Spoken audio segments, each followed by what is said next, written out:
Assalamualaikum warahmatullahi wabarakatuh. Berjumpa kembali kita dalam mata pelajaran IPS.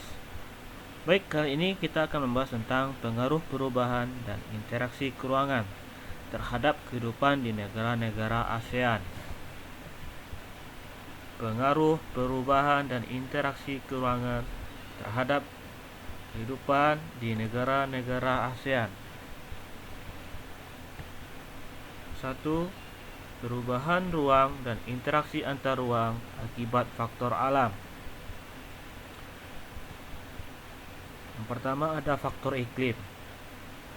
Kondisi alam dan kondisi sosial negara-negara ASEAN relatif homogen dan saling memudahkan interaksi antara suatu negara dengan negara lainnya.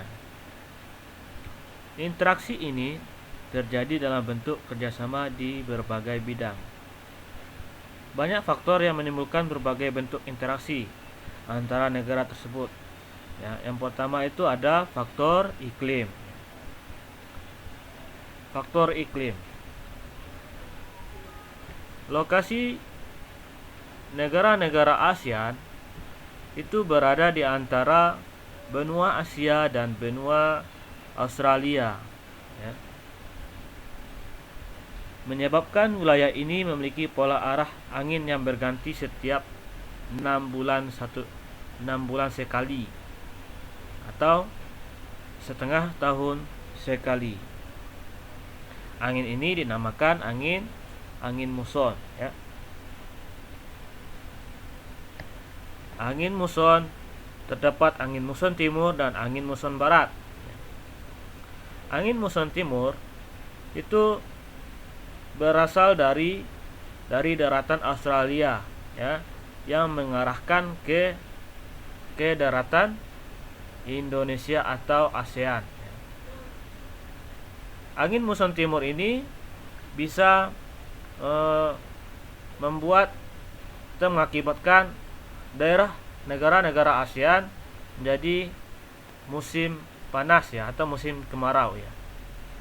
Kemudian angin muson barat itu angin yang berasal dari laut Hindia, laut Samudra Hindia, kemudian mengarah ke timur, atau ke daratan ASEAN, sehingga menyebabkan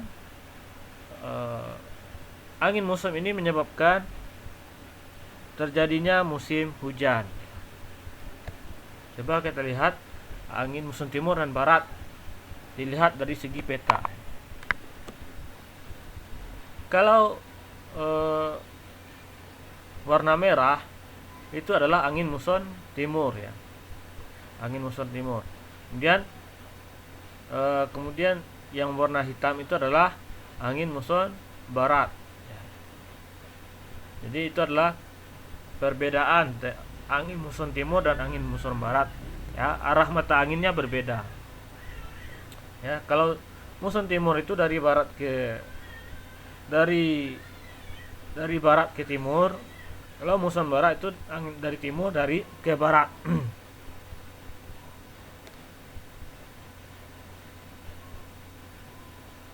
Jadi itu bentuk angin muson timur dan angin muson barat.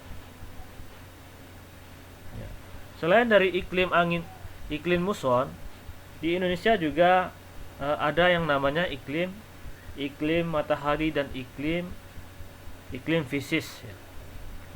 Ini ada iklim matahari dan ada iklim fisis.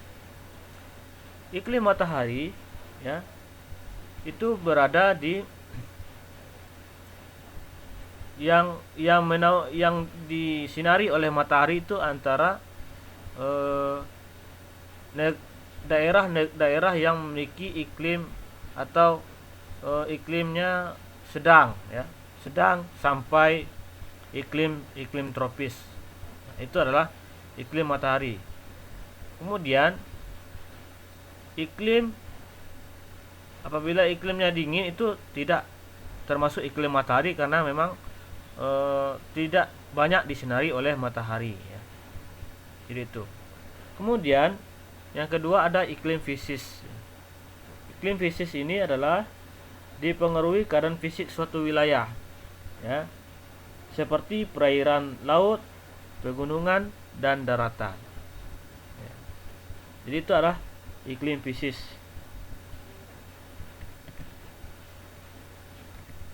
Ya. Jadi itu adalah iklim fisis, ya. Negara ASEAN terkadang mengalami perubahan iklim yang tidak terprediksi sebagai akibat adanya perubahan pola, ya, penggunaan lahan dan perilaku yang menimbulkan pemanasan global, ya. Perubahan iklim ini memicu terjadinya bencana alam klimatik, ya, atau bencana alam yang disebabkan kerusakan faktor-faktor iklim. Seperti yang kita lihat di gambar, ini adalah bentuk-bentuk bencana alam yang pernah terjadi di negara-negara ASEAN, ya. Yang pertama itu ada bencana alam Haiyan di Filipina, ya. Ada angin puting beliung, ya, di Filipina hingga menyebabkan sebuah bencana alam, ya. Kemudian ada banjir di Bangkok, ya. Itu gambar gajah, ya. Ini gambar gajah itu adalah banjir di Bangkok. Kemudian ada juga bencana alam klimatik di Jawa Timur, ya. Kekeringan yang terjadi seperti kita lihat tanah-tanah yang retak, itu adalah bencana alam yang pernah terjadi di Jawa Timur. Jadi itu adalah akibat dari apa? Bencana klimatik akibat dari perubahan iklim yang tidak terprediksi karena pola penggunaan lahan dan perilaku yang menimbulkan pemanasan global. Itu adalah iklim fisis, ya. Jadi iklim fisis ini dipengaruhi oleh keadaan fisik suatu wilayah, seperti perairan laut, pegunungan, dan daratan. Jadi dengan adanya iklimnya berubah, maka terjadilah bencana, ya, seperti banjir, ya. Kemudian ada juga angin muson, ada kekeringan, ya, sangat kekeringan airnya, ya. Makanya itu adalah bisa katakan bencana. Oke, kita lanjut. Yang kedua itu ada faktor geologi, ya. Tadi setelah kita melihat bagaimana faktor iklim, ya. Kemudian yang kedua ada faktor geologi. Berdasarkan faktor yang berkaitan dengan kondisi geologi, seperti kondisi tanah dan batuan penyusunnya di bumi, ya. Negara-negara ASEAN berada di daerah tumbukan lempeng, ya. Ada beberapa lempeng yang berada di negara-negara ASEAN, ya. Seperti yang kita lihat di gambar sebelah kiri, ya. Mari kita perhatikan gambar sebelah kiri. Jadi di negara-negara ASEAN ini ada terdiri dari 4 macam lempeng, ya. Yang pertama ada lempeng India Australia, ya. Itu berbatasan dengan lempeng atau bertumbukan dengan lempeng Eurasia, ya. Lempeng Eurasia. Kemudian ada juga lempeng Pasifik. Lempeng Pasifik itu juga bertumbukan dengan lempeng Eurasia. Kemudian ada juga lempeng Filipina, juga bertumbukan dengan lempeng Eurasia dan lempeng Pasifik, ya. Jadi itu adalah lempeng-lempeng yang ada di negara ASEAN, ya. Jadi tumbukan lempeng ini mengakibatkan banyaknya sebaran gunung api, ya. Coba kita lihat gambar yang ada di sebelah kanan. Ini adalah bentuk, ya, atau sebaran gunung api yang berada di negara-negara ASEAN, ya. Yang ada di negara ASEAN, negara Indonesia khususnya, ya.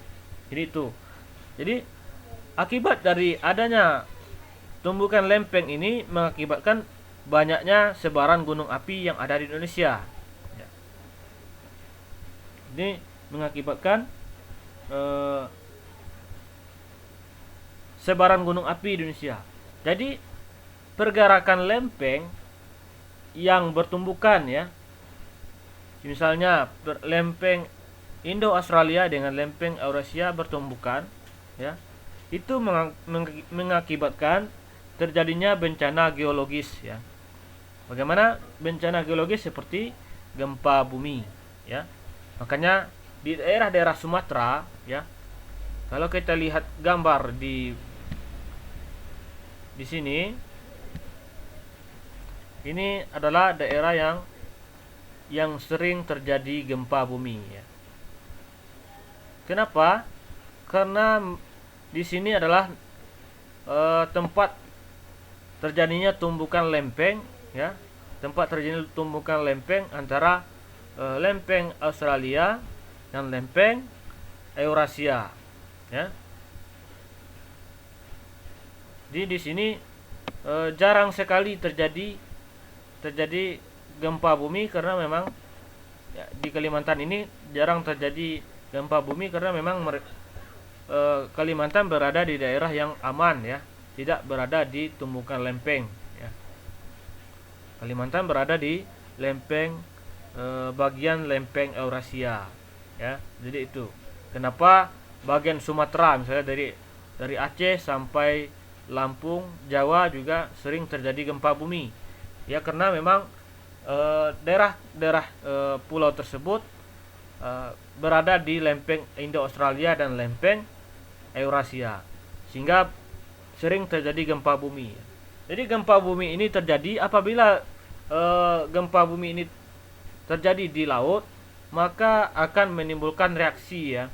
Ya, gelombang laut akan bergetar sehingga air laut akan melambung ya, atau bisa menuju ke darat. Jadi itu akibat dari pergerakan lempeng yang terjadi. Ya, bisa mengakibat gempa bumi, dan apabila gempa bumi itu berada di laut, maka mempengaruhi pergerakan gelombang ya, ada pergerakan gelombang laut ya, sehingga gempa bumi dapat menimbulkan bencana tsunami ya. Makanya di Aceh kemarin ya, tahun 2006 kemarin di Indonesia mengalami tsunami ya. Itu akibat dari apa? Akibat dari pergeseran lempeng atau pergerakan lempeng, sehingga menimbulkan gelombang laut ya, gelombang air laut, sehingga menimbulkan bencana tsunami atau gelombang air laut itu menuju ke darat. Jadi di ASEAN ini setidaknya ada 4 negara ya, yaitu negara Indonesia, Malaysia, Thailand, dan Myanmar yang pernah mengalami kejadian gempa yang merenggut korban jiwa yang sangat banyak ya. Sebagian besar korban diakibatkan tsunami yang terjadi setelah gempa berlangsung. Jadi apabila gempa itu menimbulkan tsunami, sudah dipastikan bahwa gempa tersebut ya itu berada di dalam bagian laut ya, atau di dalam laut. Sampai di sini bisa dipahami. Semoga antum semua bisa memahaminya ya. Ya, seperti contoh di Indonesia itu pada tahun 2006 ya. Gempa bumi yang terjadi di Aceh yang berada di selat lempeng Indo-Australia ya. Ya, atau yang disebut dengan Sirkum Mediterania ya, itu adalah sirkum daerah-daerah pegunungan ya. Pegunungan Sirkum Mediterania yang mengakibatkan tsunami. Semoga kita bisa memahaminya.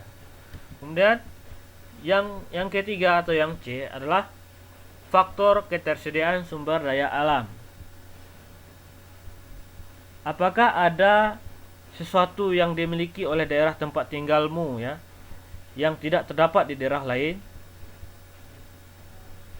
Seperti contohnya beras ya, tembaga, emas, timah, dan lain sebagainya. Hampir semua negara-negara ASEAN memiliki sumber daya alam berupa barang tambang, kecuali Singapura. Negara Singapura yang wilayahnya sangat sempit ya, memiliki keterbatasan sumber daya alam barang tambang. Tetapi Singapura ini menguasai perdagangan dan industri. Negara-negara ASEAN yang kaya dengan barang tambang mentah mengekspornya ke Singapura ya. Jadi negara-negara ASEAN ini ya yang menghasilkan barang tambang mentah, maka mereka akan mengekspornya ke Singapura. Kemudian negara Singapura yang mengolahnya ya. Karena mereka menguasai industri dan perdagangan.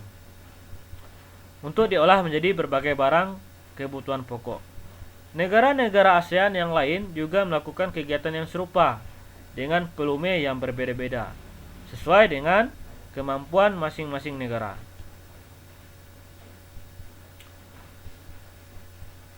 Ya, jadi bisa kita simak gambar yang ada di HP antum atau di laptop antum.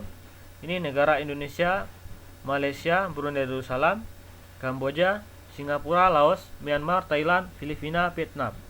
Jadi ini adalah hasil alam yang dimiliki oleh berbagai negara yang ada di negara ASEAN ya. Indonesia seperti pertanian, ada rempah-rempah, beras, teh, kopi, kelapa sawit dan tebu.